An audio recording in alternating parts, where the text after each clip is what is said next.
Can you believe this? This is the way life rolls, people. This is a life lesson for you now. I got a postman on the door, so I'll be back in 1 minute. Can you still hear me, Kate? Yes, I can still hear you. When you bring the postman in as well. I'm going to be back. Now, there's a good little lesson for you in life there for anyone that's watching. Is just sometimes unexpected things happen and you've just got to roll with it.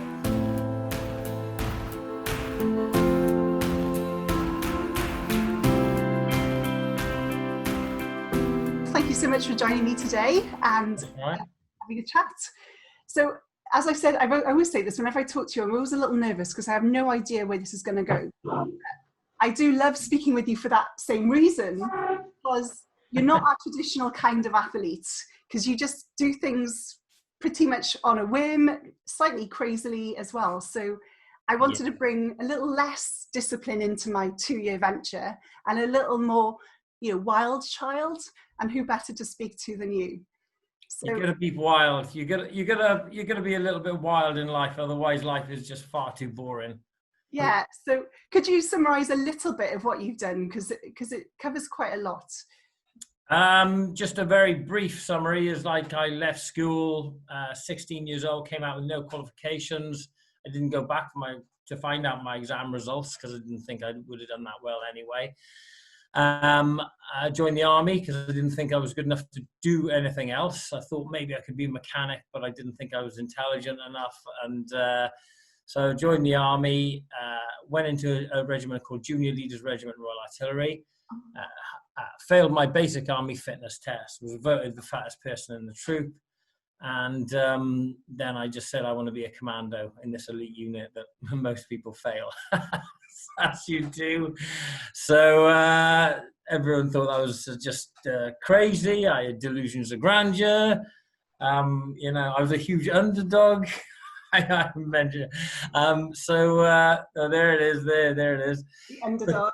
But I just persisted, and it became a reality. And then when I left, I kind of took my fitness to a different level. I did a little sort of a start off one, which was the Sahara Marathon des Sables, which was a nice little starter in the ultra distance world. And then just pause for a second, because you've just thrown it in. So you went from being one of the most overweight people in the army, not being able to complete not in the army, probably in the troop. Yeah. Oh, in the troop. To not being able to run 1.5 miles properly, running an ultra marathon des Sables, which is what, a marathon a day for 6 days or something crazy? I think it's changed now. I mean, when I did it, was about 136 miles, and you had 6 or 7 days to do it. There was one leg that was, you could do either, I think it was 50 miles or 25 miles a day, something like that. I just did the lot in the one day, and then there's some other legs that were like 17 miles and 20 miles and stuff, and it was good, and it is billed as the toughest ultra race in the world, but it's with no disrespect to anyone that says that, it's just not. So it's tough, but it's I thought it was a good starting point into the ultra distant world. Yeah. But as you know, everything is as tough as you make it. If I go for a 400-meter run with Jamie Bolsh, the indoor world champion, a former indoor world champion at 400 meters, then 400 meters are going to be very nasty for me. So I just wanted to give it context. You went from nothing to actually completing 135 miles in the desert, and hard enough. And what? Sorry. I didn't think it was hard enough, so you need to do something else. Oh my God! I got a. Can you believe this? This is the way life rolls, people. This is a life lesson for you now. I got a postman on the door, so I'll be back in 1 minute. Can you still hear me, Kate? Yes, I can still hear you. When you bring the postman in as well. I'm going to be back. Now there's a good little lesson for you in life there for anyone that's watching. Is just sometimes unexpected things happen and you've just got to roll with it. Yeah. So I think the Commando course was great for me because it gave me, when I got that green beret at the end, it gave me a lot of belief in myself. And I thought, my God, if I can be one of the worst to getting through this thing. And I was by no means the best at the time because I just didn't have the fitness back then. Then I thought, well, what else could I do? And even though I scraped through that course, one of the things that always stayed with me is one of my best friends, Faz Farrington, his name is he said that afterwards he went on to be an instructor for the training team and took many commando courses. And he said he's never seen anybody suffer as much as I did and pass the course. Everyone else that suffered as much as I did failed.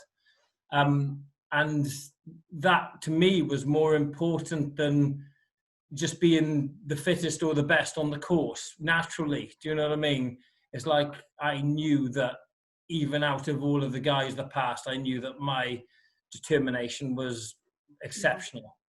So how can people unlock what you went through? Because most people, when we suffer, we stop. And I know that I've got a world of suffering coming up in the next few years. Yes, you have.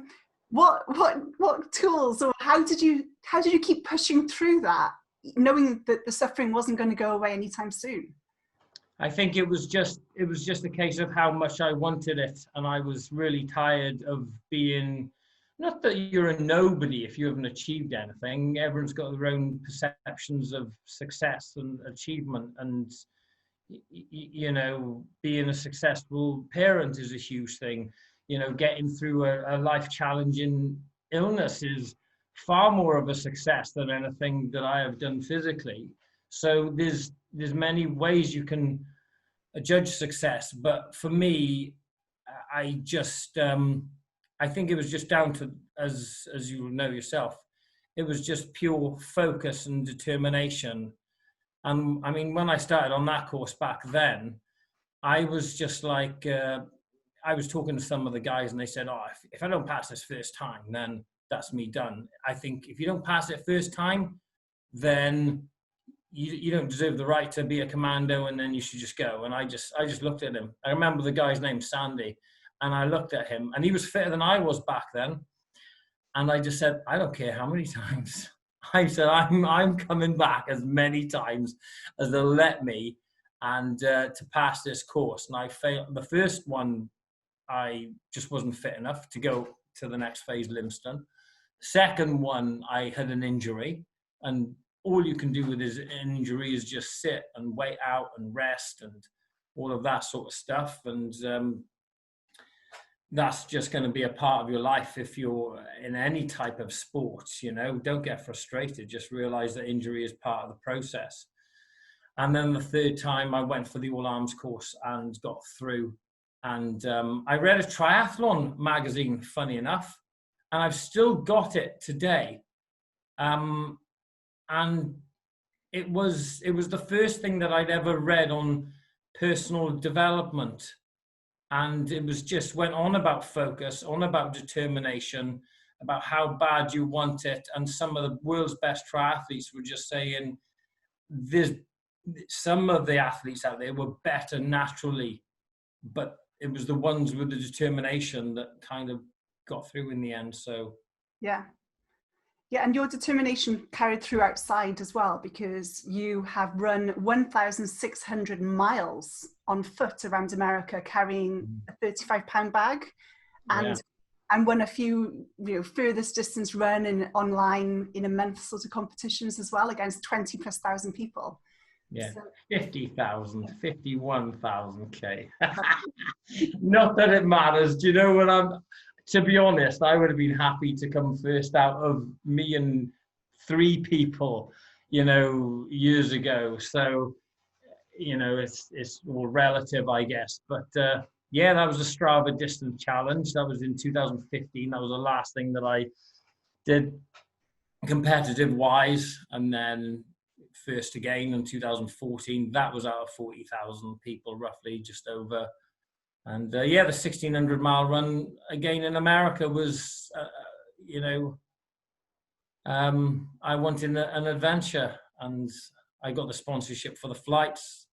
I flew out there. I had $150 in my pocket. I ran out of money in the first 4 days, but I'd already be featured in the national newspaper.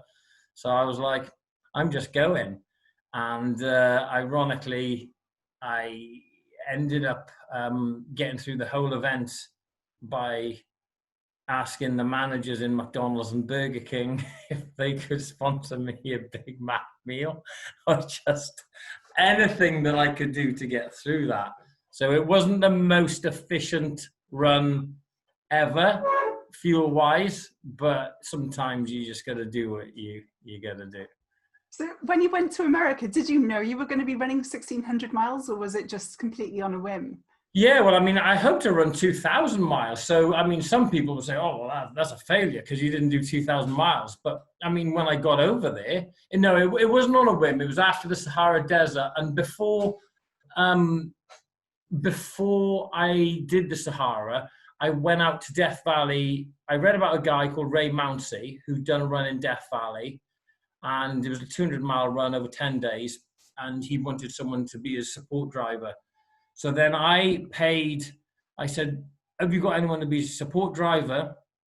And he said, no. I got in touch with him, sent him £100 for his charity and become friendly with him. And the reason I did that was because I wanted to learn off somebody that was at a higher level than I'd ever been to, kind of thing. And then when I seen him, it was a great achievement.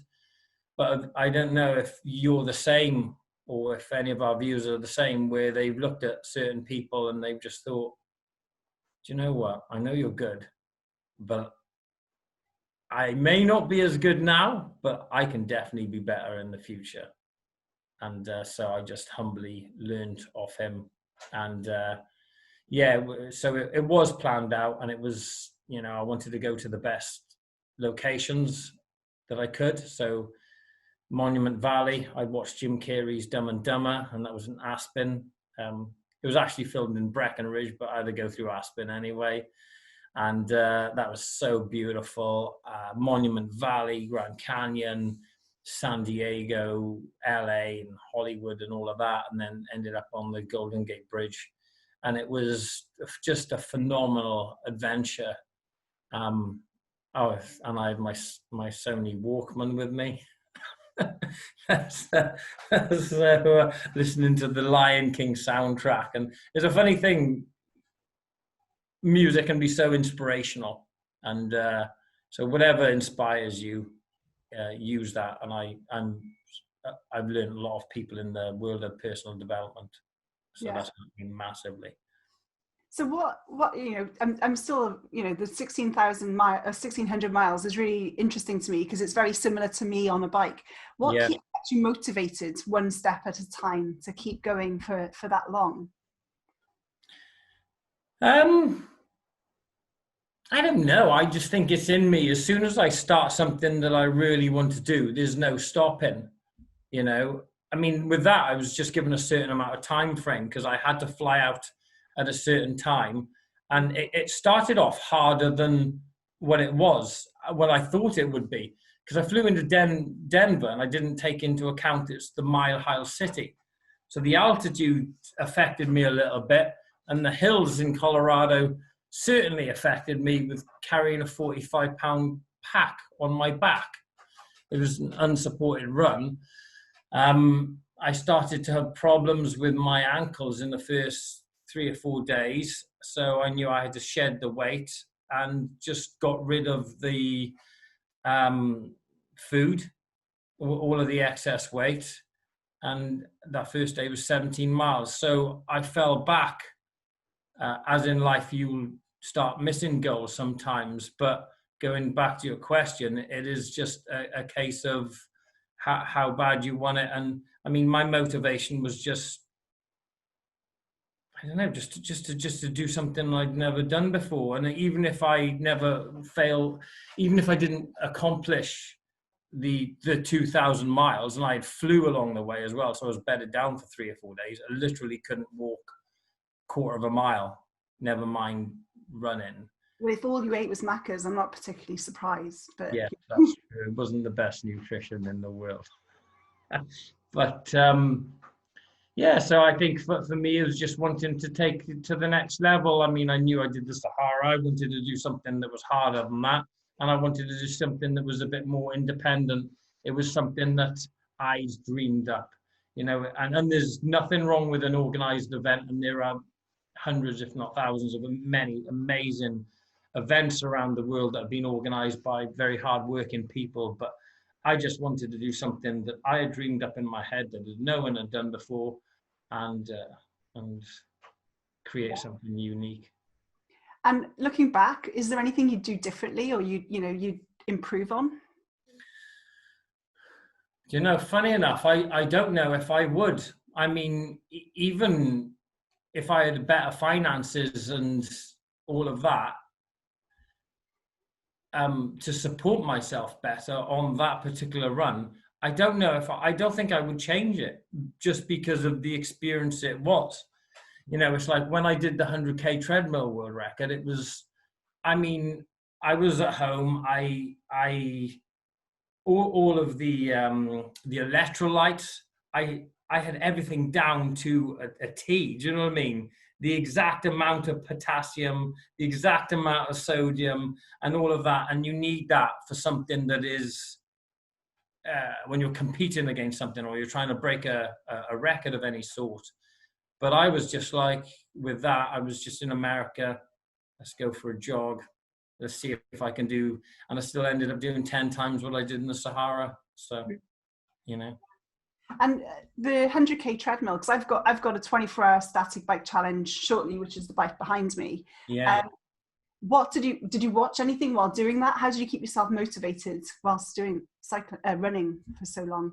Well, I was in a leisure centre in Haverfordwest, the old leisure centre by my old school, Sir Thomas Picton. And I just looked out of the window. And I think the way I got through that really was I just thought about doing 10K at a time. Like 10K was pretty easy. Again, at the pace I was going, it's pretty easy. If you're going against Ken and Asa Bekele, the world record holder, or Mo Farah, 10K will be a completely different experience. So I was just broke it down. I thought, I can run 10K, and then I run another 10K. So I only really looked, when I got there, I only really looked at the 10K as, the 100K as just 10Ks. Sorry, was that answering your question? I didn't know if I veered off there. Sometimes I go off on a tangent. No, it's good because I'm just trying to, I'm trying to glean what I can learn from your successes and your experiences to make sure that I'm closer to success for my own, because they're not the same. We're different people, we're different journeys, we're different competitions, but there's skills in everything you've done, your successes as well as your learns. So yeah, I like absolutely. Yeah, I mean, and some of the things that you've done, I wouldn't like to do, because, for example, if I got in the water and started a swim, someone said, right, go and swim 2 miles, I'd be at the bottom of the sea. I can tell you that. So it's all relevant to what you do. Do you know what I mean? And so what you want to achieve is just having that real focus. There's nothing better for running than running. People say, oh, I need to go into the weight gym and do this and that. And maybe it'll help slightly, but there's nothing better for running than running. There's nothing better for swimming than swimming. Do you know what I mean? So, just make sure you're concentrated about doing the right thing, and get yourself around the right people that encourage you, because we're all going to go through people that are just like, you won't do it, she won't do it, blah blah blah blah, and you can turn that around. And there's not many things more satisfying in the world than when you've done something that nobody thought you would do, and you're just basically like, I don't even know if I'm allowed to swear on this, but it's fuck you. Fuck you. Have some of that. Do you know what I mean? Brilliant. So thank you so much, Mark. I'd love to keep chatting, and I know I'll pick up with you later in the month for some inspiration and comedy. But I like to ask 5 questions at the end to get your thoughts in different aspects that at the moment I'm sort of exploring myself. And the first question is, what one skill do you think leaders are missing that they need today? Honesty, do you know? Maybe honesty. I can't say. It's like, you know, as a leader, you know, I'm obviously not a leader of countries and stuff like that. But for me, I read tremendous amount of like philosophy and psychology stuff and stuff like that. And you know, whether it's Gandhi or Martin Luther King, and it is that be the change you wish to see in the world. So I just live my life as I think that I should live it. And if I'm a good example to somebody, then that's great. You know, obviously, some people are different. They'll say people should do one thing and then they do another thing in their own lives. And I'm very careful about, I don't like hurting people's feelings. I mean, we're all going to do it at times and we don't mean to do it. But, you know, so I'm calmer, if you like, send out good stuff. Yeah, that's really powerful, being honest and almost integrity, making sure we do what we say we're going to do. Yeah, absolutely. Just, you know, and sometimes we'll fail, but I think but there's a difference between failing when you've really tried to do something. I give an example with the 2,000 miles I tried to achieve in the year 2000, and I came short, like just over 1,600 miles. But you know, when you say one thing and you just blatantly don't give a shit, then I don't know. I think that's just how I live my life. Everybody's unique, and it would be boring if everyone was the same, maybe. Yeah. I don't know. Very true. Yeah. And what do you follow more, logic or intuition? God, I don't know. I think it would be a mixture between both, really. It's a tough question. Sometimes I've had intuition and it's not gone well. And so I've done things off the spur of the moment.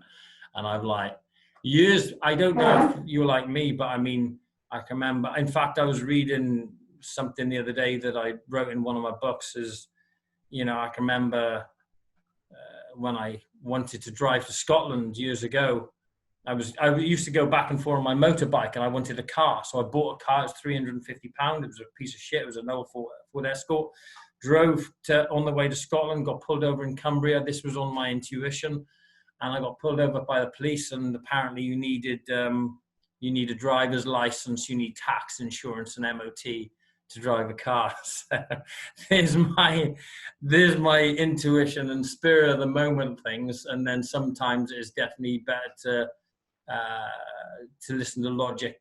And I think the main thing is learn as much as you can off other people. Just be humble and learn as much as you can, and then just go forward on advice.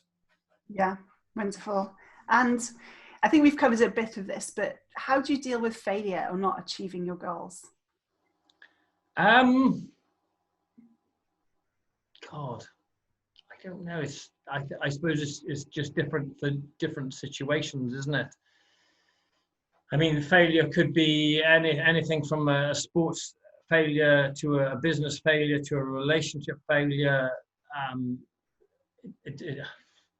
I think ultimately, I mean, I do believe in fate, and I do believe everything is meant to be, and it's a really hard pill to swallow sometimes. But ultimately, when I've had times when I felt pretty low, I've just had to realize that I needed to focus on the more positive things. Because if you don't, in fact, the worst time I've been through mentally, the lowest point of my life, wasn't when the worst things had happened to me. It wasn't when some of my family members were dead, even though they were horrible. It was just a smaller situation, far smaller, and where I was in debt, and I created a huge monster in my mind. I was like, I'm never going to get out of this, and it was because I was so focused on it. And you have to realize that what you're focusing on will perceive how will create your reality. So you've got to be more self-aware. You've got to be very aware of what you're thinking about and change direction. Yeah, yeah. And it leads into the next question, which is what keeps you motivated every single day? My son, I think. My baby boy. So where he's there he is up on the wall there. So I think that, but I don't know. I think there's an inner thing in me, even before Leon was born, was to get the best out of life, make the most out of life. And what keeps me motivated mainly, I guess, is I don't want to be 80, 90 years old and turn around and think, do you know what, if I would have only taken that risk, if I would have only, you know, and yes, I could have looked at failure. Yes, people could have laughed at me and, you know, but that's what motivates me. I intend to get the most out of life that I can, and sometimes you really got to put a big effort into making that a reality. Yeah. And finally, to everyone listening, what one message would you like to leave us with? What one message? Clean, no swearing, please, this time. The one message, I don't know. I would say focus on being happy more than anything else. You know, I've interviewed a lot of people, and I think sometimes people get so caught up in the success and recognition, and it's fantastic to an extent, but ultimately you've got to know, you know, you've got to know what makes you happy. If you're not happy, you could have billions of pounds, you could be the most famous person in the world, but if you're not happy, then it's just you're not successful in what matters, really. So, you know, and help other people too. There's another one. There's a bonus one for you. Oh, thank you. Thank you very much. And I've got it here. I have read it, The Underdog. It's an absolutely amazing book. I know you've got a few more coming out. So anyone listening, check out Mark Llewhellin. You're putting a lot of your effort into writing now and sharing this knowledge rather than going out there and running. Yeah, absolutely. You know, I think I've wrote over 400,000 words now that sort of all need to be edited and put into books. So in my world, that's about 16 books. My books are fairly short. That's how I like books. I don't want them too long. Yeah, exactly. I mean, I just want, there's the points. There's a little bit of story. There's a little bit of my story. There's about stories that people achieve beyond what I have achieved, and see if I can inspire one or two people from some of the short books I put out. Yeah, well, thank you so much, Mark. I'll be sharing how to get in touch with you, but if anyone wants to get in touch in advance, I think it's just Mark Llewhellin on yeah social. It's spelled in an unusual way, so it's LLEW with a HELLIN. But yeah, Facebook. I'm probably best on Facebook, if anything, really. LinkedIn, you might catch me once every 3 months, and Instagram once every, because I'm old, you see, Kate, I'm not on Snapchat.